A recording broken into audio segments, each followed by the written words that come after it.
Hi, guys. This is Kristen Martinez. I'm a trauma informed expert, and I'm actually in my office today. It's Saturday. This is the day that I generally see my clients. And I know a lot of people out there who are working on Saturdays, especially pre licensed people, because most people don't want to work on the weekend, and you kind of like have to take the less desirable times. So today I just want to say I did not do my regular intentional self care in the way that I enjoy doing it. And I can already feel myself dreading the day, which is strange because as soon as my clients walk in, I'm like, yes, I love what I do.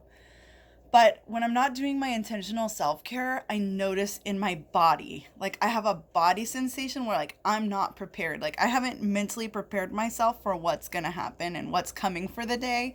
And I think on days when I have clients, it's especially important. I already am thinking like post my last client leaving, how am I going to like release some of the stress so that I can engage in my regular day. Especially today's my birthday. So, and yes, I also realized that some of why I did not do my intentional self care is because I'm regretting that I scheduled clients on my birthday. And when I scheduled the clients, I thought about it. It was like a thought in my head.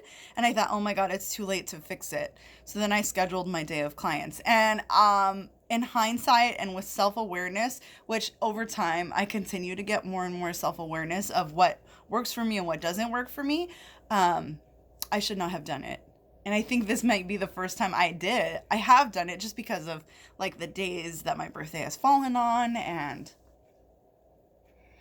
so I used to also schedule clients like in weeks with big holidays, and I quickly began because in an agency you don't really have the freedom to not see clients, and when you transition into a private practice setting, you have to learn boundaries that agencies never let you have.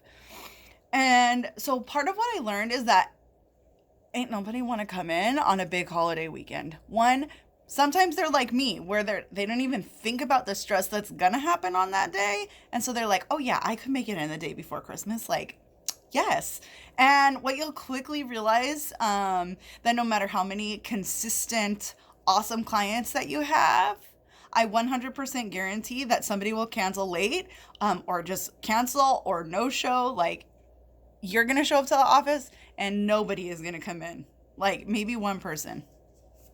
Like one. And so you'll waste your entire day. And so what I've learned over time is that on big holidays, I clear my week. Like, just take the week off, pretty much. The only things I don't cancel on big holiday weekends are groups and crisis. Like my clients who are coming in more than once a week or who really need that stable consistency, I will still schedule if I'm not doing anything. Like if I'm not going to be put out, but I always think about, am I going to be put out if they don't come or if they cancel? And if I'm going to have any negative feelings about them canceling, I will just not schedule the clients. So, yes, going back to intentional self-care. When I feel like I didn't get to do it today and I'm feeling it, I'm feeling that stress of I should have, today's my birthday, and I'm feeling that stress of I probably should have canceled. Or that regret of thinking like you thought about it and why didn't you just cancel it? And then it's getting into some of the guilt I feel about my clients and canceling on them. And because I have small children who get sick and I have chronic illness, I'm constantly feeling guilty about having to cancel or move clients when in reality, that's the best thing for me and my body. And it's also something my clients are very aware of. Like, I do not fear or shy away. And I know we're taught in school, don't share your personal life with your clients. But actually, because my personal life affects their treatment and how they're interacting with me, they need to know some things about my personal life, right? They need to know that I have small children. You know, I've had times when I'm in sessions and I get 25 calls from family because my son like literally like cracked his head. He didn't crack his head open, but he had like a huge gash. He had to go to the hospital. And what ended up happening, they couldn't get a hold of me in session. My family came and knocked on my door and was like, you have got to come. And I had to cancel mid-session, right? Um, I'm just like thinking about that moment. I'm like, geez, all of the issues that come up when you're a parent, right? It's not just illness, it's accidents. Because my kids are, especially my son, he's very accident prone. So it's like, if my clients didn't know that I have kids and small children and emergencies happen, I'd be up against the wall quite often. And to be honest, my clients tend to be, not tend to be, I niche in women with trauma, adult women with trauma, and teens with trauma and borderline personality disorder, which is another thing. I always have to set real strict boundaries. But again, I don't shy away from when somebody with borderline asks me questions. That's a whole different conversation. I'm getting into too much stuff.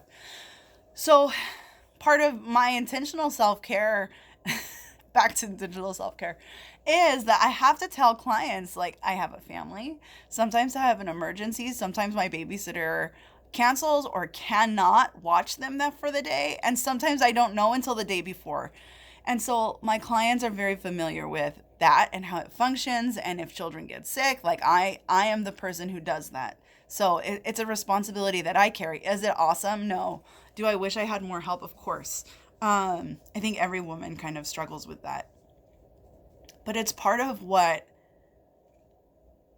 guilt that I carry when I have to cancel, because I feel like I already cancel more than other therapists because of when I'm sick or I can't move or my children are sick or an accident happens or God forbid my babysitter cancels, because that's real stuff, guys. When you're a therapist, it's real. And when I was in school, not in school, I'm sorry. When I was an unlicensed therapist at an agency, I was made to feel horrible. And what I noticed is that most of the people working at the agency who were okay with what was going on were single people with no children, right? Like everybody else was like in over their heads, right? And it was just this sentiment that if your kids came before the clients, then there was something wrong with you. And I just want to let you know, as a pre-licensed therapist, I want to empower you to set those boundaries, to intentionally care for yourselves. And unlike me, don't feel guilty when you have to cancel to take care of you or your family, or it's your birthday, because that was a giant mistake. And now I'm gonna feel so good after I see my clients, because I always do it. Just like being a therapist is all about me, by the way. We all say that it's about helping people, but in the end, we're really making ourselves feel good. So yeah, I'm regretting it. I'm regretting it big time. And I want to open up this space for you guys to also regret things and also feel guilty about things. And let's start talking about it. Let's start talking about ourselves and how we need to take care of ourselves and what that looks like in the therapy room.